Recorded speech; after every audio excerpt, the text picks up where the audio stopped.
Hi everyone, welcome to Arpita Sharma classes. I am Arpita Sharma, your educator, and today we are going to complete the Delhi Sultanate Part 2. आज की class में हम Delhi Sultanate Part 2 complete करने जा रहे हैं. Already we have studied Delhi Sultanate Part 1, right? So let's start with the class. So this is a demo session for all of you. ये आप सभी के लिए एक demo session है in which I'm going to make you understand how we are teaching on Unacademy Plus. In this demo session, I'm going to let you know how we are dealing with subjects on Unacademy Plus. So I hope you will enjoy this session. आप ये demo session Unacademy Plus का enjoy करेंगे. Let's start the session without any delay. Session start करते हैं अपना without any delay. It's going to be a very fun ride. Also, before we start this session, here's a small announcement for all of you. As you all know that for 2021, only 6 months are remaining for UPSC CSE 2021, and we also know that the syllabus is vast plus time which is given to us is very limited. So Unacademy is coming up with ultimate GS batches for all of you. आप सभी के लिए India के best educators के द्वारा पढ़ाए गए ultimate GS batches Unacademy Plus लेकर आ रहा है. 20 plus subjects, 100 plus books, prelims exam is on the head and time is limited. You need not worry for that because on Unacademy Plus we have launched these ultimate GS batches which are starting from today, that is 21st of December 2020. Now in these ultimate batches, it will be divided into three parts. First batch is 6 months batch course for prelims 2021. Another batch is 1 year batch course for UPSC CSE 2022 targeting both prelims and mains. And the third is UPSC CSE 2023 batch course targeting both prelims and mains. You will be provided with the PDF study material. Full syllabus coverage will be done. Top educators are going to teach you on Unacademy Plus. Prelims and mains and interview preparation will be provided on Unacademy Plus. As you can see, in the 6 months batch course, I am taking the batches on history in bilingual language. So Mission 2021 is going to be very important. I'm going to take history courses, ancient, medieval and modern on bilingual batches. Then there are Hindi batches also and English batches as well. Now for 2022 also you will be having batches in Hindi, English and bilingual languages, separate batches for each of the language. For 2023, similarly, it is also starting from 21st of December 2020. So if you want to subscribe to Unacademy Plus, you can use the code Sharma20 to get 10% discount on your subscription. Easily आपके subscription पर आपको 10% का discount मिल जाएगा अगर आप Sharma20 code use करते हैं. The link is given below in the description box to subscribe to Unacademy Plus. You can click on the link and you can subscribe, get 10% discount by using the code Sharma20. So on this note, let's start this demo session of ours, Delhi Sultanate Part 2. We have already studied Alauddin Khalji's dynasty, but we need to study about the Alauddin Khalji's administration. हमें अलाउद्दीन खिलजी का थोड़ा बहुत points पढ़ने हैं इसके administration से related. So when we talk about Alauddin Khalji, the military conquest of Alauddin Khalji include his expedition against Gujarat, against Rajputs and Deccan. Deccan means the south region. He tried to conquer all these three regions and he successfully did it. When we talk about Gujarat, he started its campaign against the Gujarat, that is in 1299 century. And at that time, Gujarat was being ruled by King Rai Karan.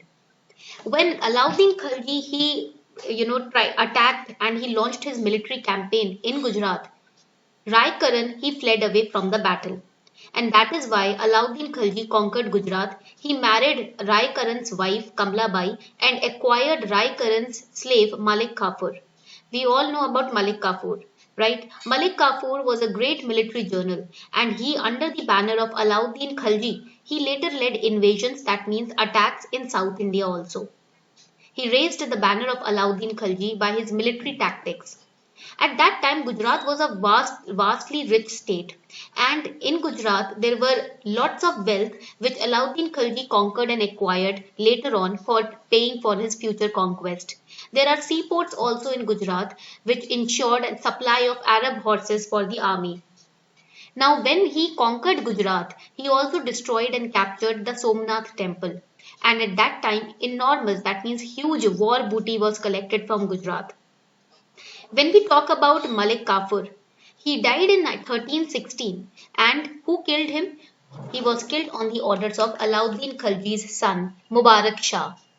Malik Kafur is also known as Taj al-Din is al-Dawla. This is very important for your prelims. ये आपके prelims के लिए बहुत important है. He was a very famous slave journal of Delhi Sultanate which was under Alauddin Khalji. He was captured by Alauddin's general Nusrat Khan from Gujarat that was under Rai Karan's rule. As a commander of Alauddin's forces, Kafur defeated the Mongol invaders also in the year 1306. He led a series of expeditions to the southern part of India. He conquered Yadavas, Kakatiya Empire, Hoysala Empire, Pandya Empire, and for these campaigns, he brought back many treasures to fill up the treasury and wealth of Alauddin Khalji. From 1313 to 1315, Kafur served as Alauddin's governor of Devagiri, which was near Delhi. When Alauddin fell seriously ill, Malik Kafur, after his death, tried to sit on the throne of Khalji Empire. But later on, he was killed by Mubarak Shah. Now, when we talk about the conquest of Rajputana under Alauddin Khalji, we have studied about Gujarat. Now, Alauddin Khalji also marched towards Rajputana. In Rajputana empires, he conquered Ranthambore, Chittor and Malwa. In Ranthambore, the ruler of Ranthambore, he gave shelter to the two Mongol soldier rebels. And in the previous class, we have studied that Mongols were the enemies of Alauddin Khalji. Mongols जो थे, वो Alauddin Khalji के enemies थे. So that is why when Ranthambore's king, he gave shelter to two Mongol rebel soldiers, Alauddin Khalji attacked Ranthambore. Then Chittor, in Chittor we have studied about Padmavati, right? We have seen the movie Padmavat. So there was a book named Padmavat which was written by Jayasingh, who is a writer, in which it is mentioned that for the beauty of Padmavati, he attacked on Chittor, but later on Padmavati, she performed Johar. Then comes Malwa. Now, Chittor, after winning Chittor, Alauddin Khalji renamed Chittor as Khizrabad. Khizr was the name of his son. Alauddin Khalji के बेटे का नाम था Khizr. So that is why Chittor was renamed as Khizrabad. Then he also attacked on Malwa and he captured Ujjain, Mandu, Dhar, Chanderi. Moving ahead, Alauddin Khalji was the first ruler who fixed the land revenue in cash. So land revenue, all the income from the land, it was collected in cash and he was the first ruler to do so. He was illiterate, but still he patronized, he promoted poets like Amir Khusro and Mir Hasan Dehlvi. He adopted the title of Sikandar-e-Azam and gave Amir Khusro the title of Tuti-e-Hind, that is parrot of India, who collects information from all parts of India. Amir Khusro को India के हर part की information रहती थी, इसलिए उनको तूती ए हिंद का title दिया गया और अलाउद्दीन खिलजी ने खुद को सिकंदर ए आजम का टाइटल दिया. He built a very famous gateway also which was known as Alai Darwaza. In Delhi there is a place called Hauz Khas. That place is also built by Alauddin Khalji. Then there is Alai Minar, Jamaat Khana Mosque, Mahal Hazar Satun. So these are the places, these are the architectural marvels which have been created by Alauddin Khalji. Now, Alauddin Khalji had a motto. Alauddin Khalji का एक motto हुआ करता था that kingship knows no kinship. That means राजशाही किसी भी तरीके की फैमिली रिलेशन को नहीं मानता. अगर एक इंसान राजा है तो उसके लिए उसकी प्रजा और उसका राज शासन पहले है, परिवार और रिश्ते बाद में. Okay, so this was the thinking of Alauddin Khalji. He also included non-Turks in service just like Razia Sultana. Razia Sultan की तरह ही इन्होंने भी non-Turks को अपने empire में शामिल किया. And his theory was secular kingship theory. Point clear? Now we have his son called Qutbuddin Mubarak Shah. अब हमारे पास इनके बेटे आते हैं. After Alauddin Khalji died, Malik Kafur was also killed by Mubarak Shah and Mubarak Shah became the king. He was one of the sons of Alauddin Khalji. He declared himself the caliph also. In the last class I told you who is a caliph. Caliph is the Islamic religious head. ठीक है? So that is a caliph. He took on the title of Alwasik Billah. इन्होंने खुद को title दिया Alwasik Billah. This is important for prelims. And he cancelled all the harsh regulations which were enforced by his father. But administratorship wise, he was not a good administrator. He could not run the administration smoothly. And he was murdered by Nasruddin Khusrau Shah. Now Nasruddin Khusrau Shah, he was a Hindu but he converted himself into Islam. So who was he? Let's study that. Now this Nasruddin Khusrau Shah, he belonged to Barado Hindu military clan and he was captured by Delhi army during Alauddin Khalji's conquest of Malwa. So when Malwa was conquered by Alauddin Khalji, he came as a slave. He converted his religion because he was a slave, so he was forced to convert his religion, and he was also a homosexual partner of Alauddin's son Mubarak Shah. But after Mubarak Shah, he sat on the throne, he also gave him the title of Khusrau Shah, but later on he betrayed Mubarak Shah and killed him to become the king. But again he was not accepted by the nobles, by the ministers, so he also lost the empire. Then we have the Tughlaq dynasty. उसके बाद हमारे पास आती है Tughlaq dynasty. तो जब हम Tughlaq dynasty पढ़ते हैं, you have to remember the order. Now this is the extent of Tughlaq dynasty. ये आपका एक्सटेंट है तुगलक डायनेस्टी का. The order is first we have the Khalji, then Tughlaq, then Sayyid. Remember this order. This is very important. So when we talk about the Tughlaq dynasty, the time period of this dynasty or the reigning period of this dynasty is 1320 to 1414. And it is also known as the Quaruna Turks. Now here, Ghiyasuddin Tughlaq was the founder of this dynasty and he took the title Ghazi. Ghazi means the slayer of infidels. Now the question comes that slayer of infidels, what do you mean by the term infidel? तो slayer of infidel की बात हो रही है, but infidel word का मतलब क्या होता है? So this is again important to understand. Now, infidel means an offensive term used to refer to somebody who does not believe in what the speaker considers to be the true religion. That means somebody, write it down, somebody who rejects a theory or a doctrine. So anybody who would reject the authority of Ghiyasuddin Tughlaq will be named as infidel. तो उसको infidel कहा जाता था, करार किया जाता था जो गियासुद्दीन तुगलक की बात नहीं मानता था. ठीक है. मत या सिद्धांत को नकारने वाला व्यक्ति या अविश्वासी या संदेहवादी इंसान इनफिडल होता है. So he used to kill those people. So that is why he was known as Ghazi also. He was the first sultan to start the irrigation works and to levy the irrigation tax as well. तो इन्होंने irrigation taxes भी levy किए थे. ठीक है, ये बात आपको याद रखनी है for prelims.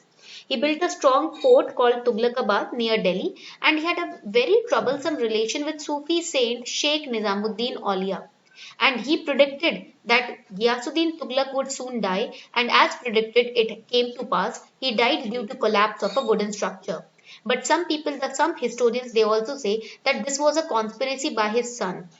इनके बेटे का नाम था जौना खान, जिनकी कॉन्स्पिरेसी के चलते ऐसा हिस्टोरियंस का मानना है कि गियासुद्दीन तुगलक को मार गिराया गया. तो आप इधर देख सकते हो, this is the Tughlaq dynasty over here. ये आपका तुगलक डायनेस्टी में आता है area. When we move forward, Ghiyasuddin Tughlaq, he also belongs to Karauna tribe of Turks and he originally was known as Ghazi Malik. Now, the lands which were confiscated from the nobles under the time period of Alauddin Khalji, they were given back to them.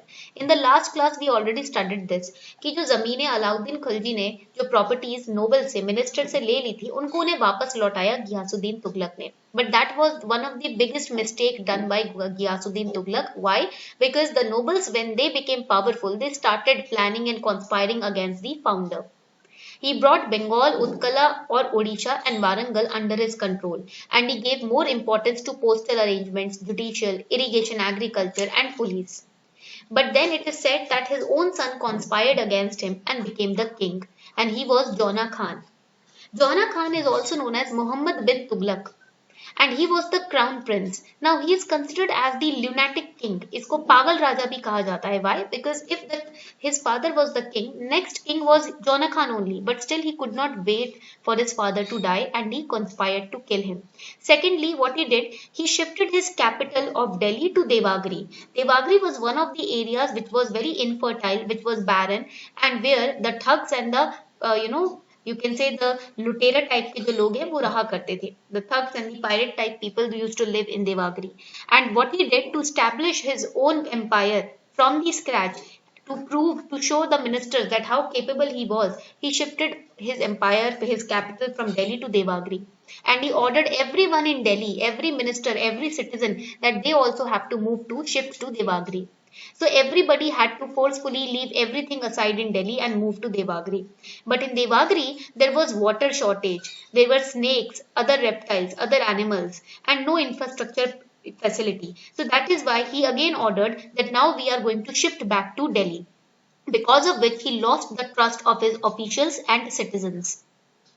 He also he raised the taxes in Doab region. What he did, he said that because the economy is not working well, I need to increase the tax. And what he did, he just raised the taxes in the Doab region only, because Doab region was considered as the very fertile region. So unequal tax levy also made him very unpopular and very lunatic. To fill the empty treasuries, he raised taxes in Doab region, and many people ran away to forest to avoid the heavy taxes, because of which economy was neglected. The cultivation, agriculture and food shortage were affected. He also introduced copper currency system. Copper's value at that time was very weak. Still, he went on to introduce the copper currency system, because of which the value of coins dropped. So he had to withdraw them. Again, he lost the support and confidence of his people. So Jona Khan is considered to be the person because of which the Delhi Sultanate declined. Then we have Firoz Tughlaq. अब हमारे पास आते हैं Firoz Tughlaq. When we study about Firoz Tughlaq, he was the son of Ghiyasuddin Tughlaq's younger brother. Ghiyasuddin Tughlaq के जो छोटे भाई थे, उनके बेटे थे Firoz Shah Tughlaq. Now he banned all kinds of damages and torture from his state, and he levied jizya on the Brahmins. Jizya is the Muslim pilgrimage tax which was levied on Brahmins. He established hospitals, marriage bureaus which are known as Diwan-e-Khairat and Darul ul Shafa. So hospitals को क्या कहा जाता है? Dar ul Shafa, and marriage bureaus are known as Diwan-e-Khairat. You have to remember this. He also wrote a very famous book on physics which is known as Kutab-e-Fizon Shahi, and his autobiography is known as Futuhat-e-Firoz Shahi. He also withdrew Takvi, that is the agricultural loans granted by Muhammad bin Tughlaq. Takvi were the agricultural loans. So the peasants, if they are given Takvi, they need not go to the zamindars. Okay? Government directly will provide them Takvi. He also raised the salary of revenue officers and brought all the unlawful, unjust laws and taxes to an end. Now he also destroyed Jagannath Puri temple, as we have seen in the Mughal Empire also during the Aurangzeb's time period, and in the Delhi Sultanate period also, during the Afghan invasion also. They have always targeted the Hindu temples. They have destroyed them to establish their religion.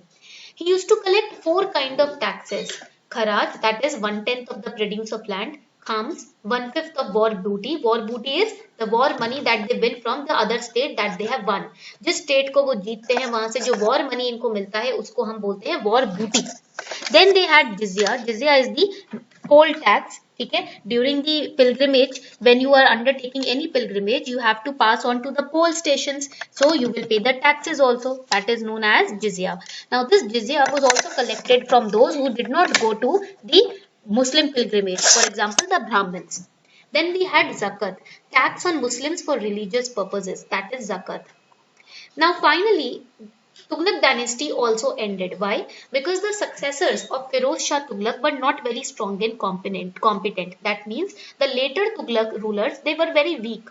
By the end of 14th century, most of territories became independent, and only Punjab and Delhi remained under Tughlaqs. And then we also saw Timur's invasion.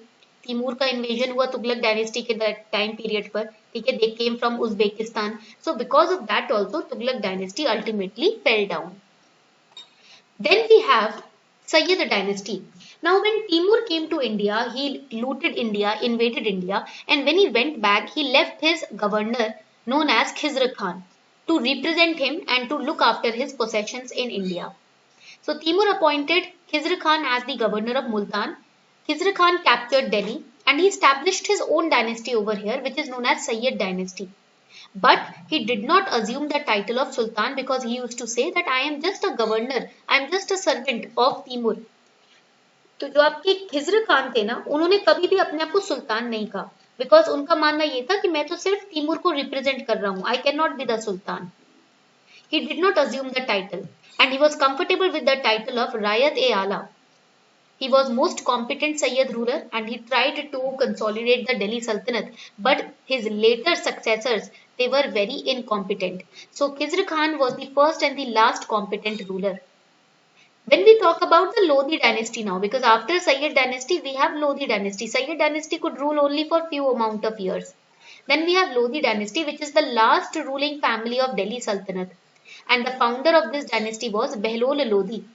He was the first ruling family to be headed by Afghans. So here Afghans were dominating the Lodi dynasty. Over here you can see this is the area of Lodi dynasty's rule, and Afghans used to dominate the Lodi dynasty. So Behlol Lodi, he took the help of Afghans to conquer India at that time. And because he took the help of Afghans, he did not sit on the throne. He used to say that I am what I am because of Afghanis. He introduced the Behlol copper coins. He was a very capable general, and he did not face any trouble from Afghan nobles. Why? Because he credited them with his success. Okay क्योंकि वो कहते थे कि मेरे success का कारण अफगान ही हैं, इसलिए वो गद्दी पर नहीं बैठे, बिना गद्दी पर बैठे उन्होंने शासन किया, ये कहते हुए कि जो भी मुझे मिला हुआ है वो अफगान की ही देन है. He was now the second is the Sikandar Lodi. Sikandar Lodi's mother was Hindu. So you can say he was from a you can say mixed religious culture.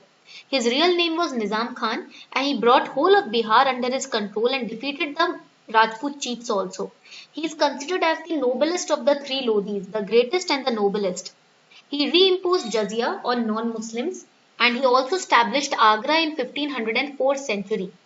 He wrote Persian verses under the name Gul Rakhi. So Gul Rakhi was his pen name.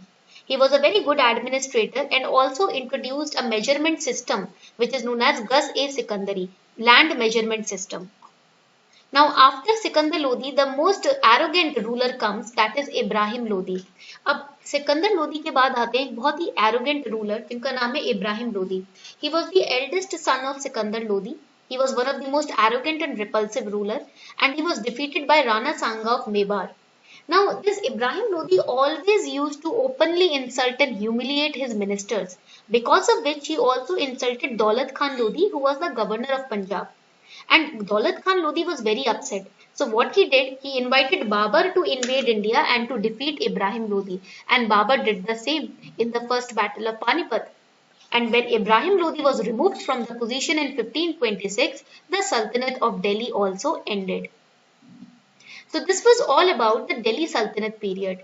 I hope you enjoyed today's class. If you really enjoyed it, do not forget to subscribe to Unacademy Plus. Use code Sharma20 to get 10% discount on your subscription. The link is given below in the description box. Thank you.